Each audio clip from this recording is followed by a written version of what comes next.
What's going on, guys? 360 Digital Closing Bell here. I am Michael Tanner, live from an undisclosed location here on YouTube in Denver, Colorado. It is a gorgeous Tuesday, July 7th, 2020. I was joking with Stu 7-7. Does that mean we have to make a wish or something? But as always, we are joined by the executive producer of the show, the purveyor of the show, and the director and publisher of the world's greatest website, oilandgas360.com, Stuart Royce. Stu, how you doing?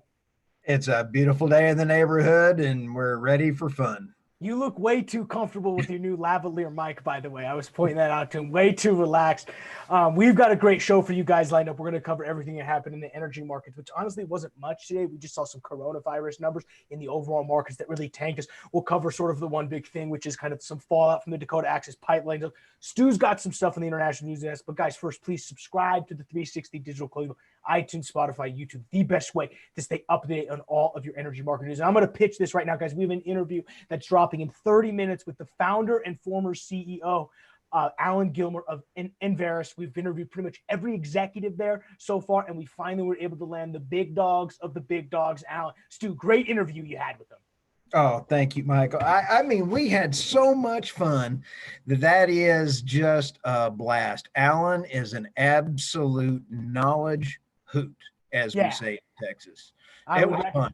Oh, yeah. Recommend following that on the world's greatest website, oilandgas360.com. That goes live. I'll tweet it out at about 2:55 here. I just scheduled it, but I think it goes live on the website at 2:30. So if you're watching now, you heard it here first. I mean, we look at the overall markets today, really kind of slumping on the day. We saw session highs early in the morning, but afternoon trading, specifically with some of the coronavirus number, actually pushed it, and we finished in the red for most of the stocks. When we look at SPY, 31.45, that's a 1 percentage point drop, or about 34 points on the day.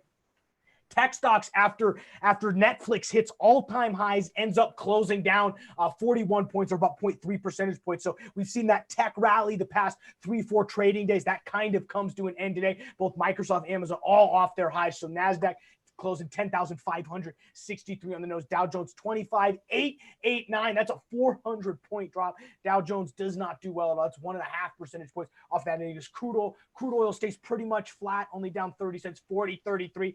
Good news for crude oil is it's above $40. I think that's really the threshold here. As long as we continue to stay flat here at $40, I think that's a positive sign moving forward, specifically on the commodities pricing side. But that's only a 30-cent drop, or about 0.7 percentage points off the open, which was up there more around 40.60. Back into the curve for crude oil does okay, stays pretty much flat as well. Only a 12-cent drop, 41.57. Natural gas, here come the experts. They might have been right this whole time, up 2.4 percentage points, up to $1.87. I saw $1.91 gas, Stu, earlier in the trading session. So good to see 40 cents on that, or 40 cents on that index, excuse me. So really, really good to see that number climb up. Specifically for natural gas, and we'll see in our U.S. Equities plays, a lot of gas companies are leading the way, because as we look, XOP, which is our E&P securities contract, was down 3.48 percentage points to 50.26. OIH, which is our oilfield services contract, 119.91. That's 3.5 or 3.65 percentage points off that index. So really, really red day for U.S. energy equities. We look in the downside, PBF Energy Inc. down 8.6 percentage points, $6.59. 15 coming in at 15.53, or down 9.5 percentage points. Continental Resources, Harold Hamm, loses a boatload of cash today. And our biggest loser on the day, American Resources Corporation, down $1.32, excuse me, to $1.32, or down 24 cent or 24 percentage points on the day. So bad day for that. On the upside, guys, we're going to see a lot of gas players here. Range Resources Corporation, 4 percentage points increase, $6.70. CDEV, Dead Man Walking, up $6 or up 6.9 percentage points, 88 cents. And U.S. Energy Corp, $5.48, up 8.4 percentage points. But if you look at that top list, Texaco Gas Corporation's up in there.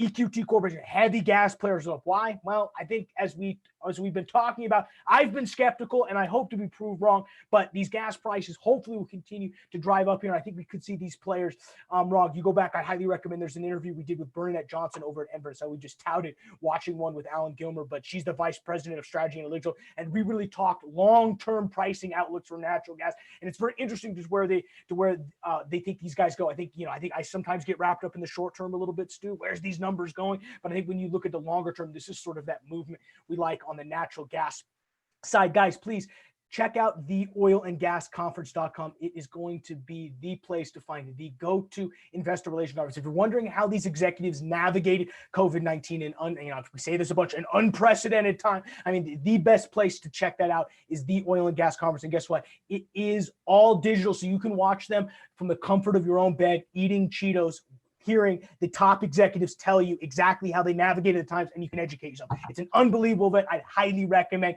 checking it out. Stu, what do we got on the international news desk? I'm not eating Cheetos, but I'm having some pretzels. Exactly. Okay. You can have pretzels and attend the conference. Guys, check everything out. Theoilandgasconference.com. Stu, what do we got on the international news desk? We got 2 stories, Michael. One of them is Iran's oil storage is almost full as sanctions really pile it up. They've been trying to get around the sanctions. Sanctions are working. They're stuffed to the gills in storage. That's on the news desk. The other one, oil producers, the majors are all going to start fighting over market share. And so you take a look at all of the different major players that are, let's say, in Africa and all of the other areas, what little oil is being sold, they're all going to fight over it. So it's going to get rough out there. No, and you also ran an article on the 360 News Deck that kind of touches both U.S. and international. But these majors are about to take significant write-offs. If they haven't already announced them, Q2 earnings coming up in a couple weeks will be bad. And was it NI or Uni? I don't actually know how to pronounce this international major. NI just announced a $3.5 billion write-down of an impairment on the value of assets, which is they're a European huge major. So, I mean, I think we're going to be, Q2 earnings season is about to be, as the kids would say nowadays, lit for this show. Really, in terms of U.S. Shale side, really quiet. As we know, yesterday, Warren Buffett wades in with Berkshire Hathaway to purchase Dominion Energy. And then we had some pipeline fall. And then at the end of the day, right before we went live here for the digital closing bell, the Dakota Access Pipeline gets nixed. Well, today, a federal judge denied Energy Transfer's emergency request for a stay to avoid the ordered shutdown of the Dakota Access Pipeline on August 7th. The decision was by Judge James Bonzer of the U.S. District Court in District of Columbia, and he came after he made a surprise ruling to shut the crude pipeline down yesterday. So same guy who shut it down, you got to appeal to. Seems interesting, but I don't make the rules here. So, I mean, this is not going to be good. Dakota Access Pipeline's moving 570,000 barrels of crude oil from the Bakken all the way to Illinois. That crude stew's got to go somewhere. So, I mean, whether it's going on that pipeline, now we're just going to throw it in trucks. So I think it's a good way to stimulate the economy, I guess, get the truck drivers back and forth. That's a lot of semis driving back and forth. So I think that's, kind of the piece people look at me. This oil's going somewhere. Maybe we instead of the Oil and Gas 360 tanker, we start our own trucking line. Oh yeah, the Oil and Gas 360 tanker trucks, and we'll just we'll do these live from instead of live from an undisclosed, we'll be live from the road. We'll be driving in our individual trucks, and we'll do this show on the road, but that'll be nuts. Other than that story, really quiet day on the U.S. equity side. I think, we saw a lot of bankruptcies last week. Hopefully that doesn't continue to kick up, but I think, as we mentioned, afraid we will be covering all of that in Q2 earnings coming up. Guys, please just subscribe this podcast, 360 Digital Closing Bell, iTunes, Spotify, YouTube, and you can check all of the other content out at the world's greatest website, oilandgas360.com. But with that, we're going to go ahead and let you guys get back to work. Thank you for checking out the 360 Digital Closing Bell. See you guys tomorrow.